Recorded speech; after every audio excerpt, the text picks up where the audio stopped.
Et bonjour à toutes et à tous, j'espère que la nuit a été bonne. Les marchés sont légèrement rouges ce matin, mais rien de fou. On a eu des jolis ups en début de semaine, ça fait plaisir. Des résultats économiques qui sont très très bons pour les US.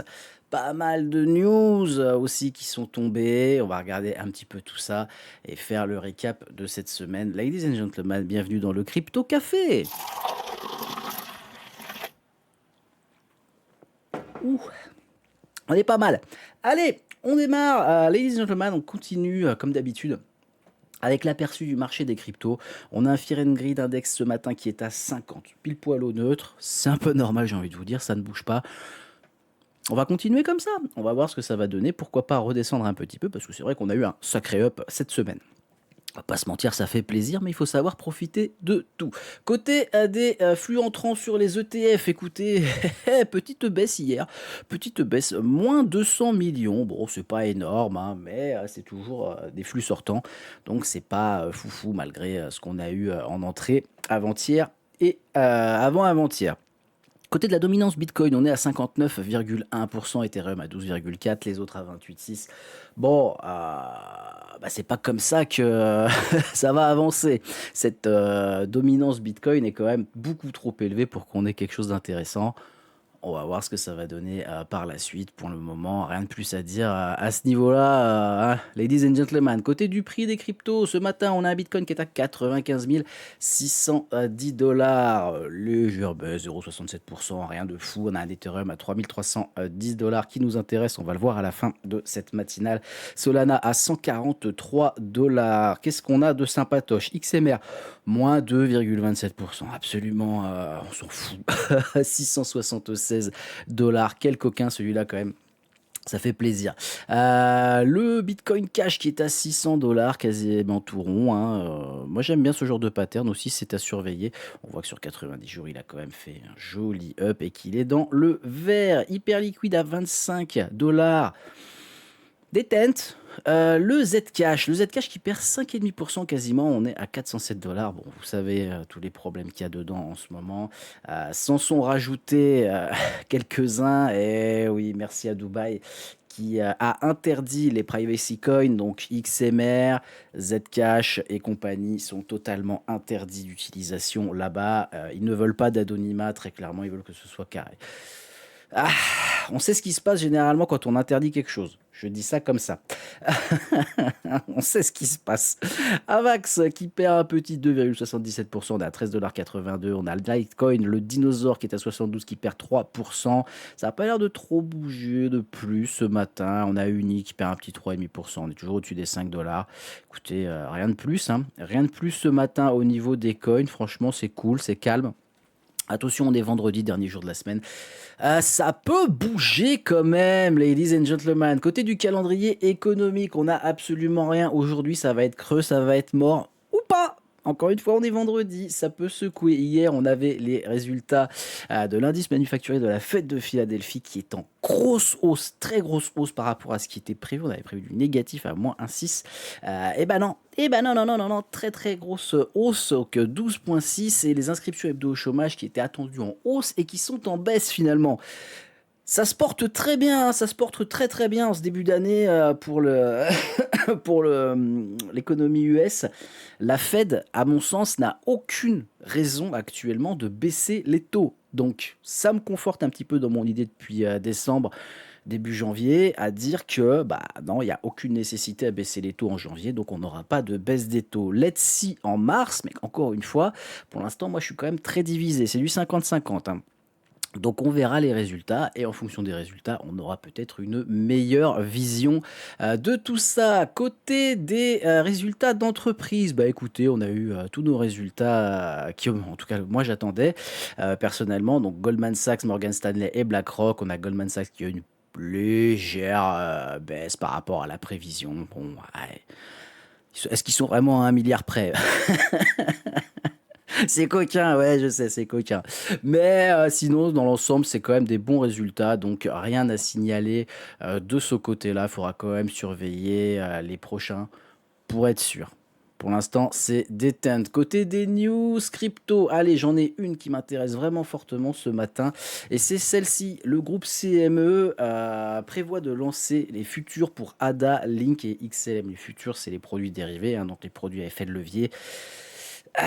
Ça, c'est bon. Je trouve ça très très bien pour ces cryptos-là. Pourquoi? Parce que ça va permettre aux institutions de rentrer, ça va permettre à de la liquidité de rentrer dessus. Donc ça pourra être très intéressant à trader. Il faudra les surveiller. Je pense que ça peut être une excellente chose pour elles. Allez, ce matin, ça va pas être une très très longue matinée. On est vendredi, mais tout va bien, hein, tout va bien. Regardez, on a un Bitcoin, donc un niveau graphique est quand même bien monté. Et en H4, ben, on a touché cette petite, cette petite EMA. On l'a touché pile poil, hein. Et ça, c'est pas du tracé, hein, c'est on est venu la taper, les gars, hein. On avait cette première target que j'avais touchée. Bon, alors ça, c'est vraiment mes petites alertes pour me dire attention, attention, on commence à arriver sur les zones qui étaient positionnées. Vous connaissez un petit peu mon avis sur la question, hein. Moi, ce que je vois, c'est qu'on est quand même encore un petit peu bas par rapport à ce que je voudrais avoir. Let's see ce qui va se passer. Ce matin, j'ai surtout envie de vous parler d'Aimcoin. Namecoin qui est juste là et qui s'appelle Ethereum, ETH. Pourquoi je vous en parle? On va zoomer un petit peu. Souvenez-vous ce qu'on a eu la semaine dernière sur Bitcoin. On avait notre petit gap CME. Et regardez ce qu'on a eu sur Ethereum en ce début de semaine. Et ben, on a encore eu un gap. Et oui, même sur Ethereum, il y a du gap. Donc, toujours intéressant à regarder. On va le zoomer un petit peu. Et on va regarder ce qui s'est passé, ladies and gentlemen. Regardez ça, ce beau gap, là, cette belle correction qu'on doit prendre. Est-ce qu'on va vraiment la faire? Encore une fois, c'est jamais sûr, mais on a plusieurs façons de se positionner sur ce genre de mouvement que moi j'aime bien prendre personnellement. En plus de ça, c'est quand même un très beau cas d'école ce qu'on a. Encore une fois, est-ce qu'on va vraiment corriger jusqu'à hausse gap? Je ne sais pas, mais en règle générale, oui, c'est ce qui se passe. Allez, on va regarder donc notre graphique en direct. Alors moi j'aime bien parce qu'on est en H4. Je vais vous enlever ça, sinon ça va vous donner un indice, bien évidemment. On est en H4 et on a quand même une belle figure. Moi j'adore, hein. Ça, c'est une très très belle figure. Regardez, on a un up de... Allez, 8,75%. Si on prend du bas, on a quasiment 10% de up en très peu de temps sur Ethereum. On a une EMA ici qui a envie de tenir, hein, qui a envie de dire non, non, tu passes, mais tu passeras pas. Très clairement. Et il y a un petit outil qui est magique, hein, parce qu'on n'utilise pas que les bougies en trading, hein. Par moment, j'aime bien utiliser ceci, les petites droites. Et là, hop, hop, hop, hop, hop, qu'est-ce qui apparaît? Est-ce que ça vous parle, ça? Ladies and gentlemen, ça, c'est le genre de petites choses que moi, j'adore très personnellement. Tuc, tuc, tuc, tuc, tuc, tuc, tuc, tuc, tuc, tuc, tuc, tuc, tuc. Généralement, j'aime bien ce genre de pattern parce que des épaules tête-épaule, comme on peut la voir, hein, ici, c'est vraiment des patterns qui sont qui peuvent se péter la gueule. Alors, est-ce que ça va vraiment le faire? On voit qu'ici, on a une espèce de petit double bottom. Là, est-ce qu'on va revenir chercher ça? Est-ce qu'on va la péter ou pas? Je ne pense pas. Donc, moi, pour moi, c'est des patterns qui sont intéressants. Pourquoi? Parce que quand on se remet en bougie, donc on a notre fameuse petite ETE qui est ici.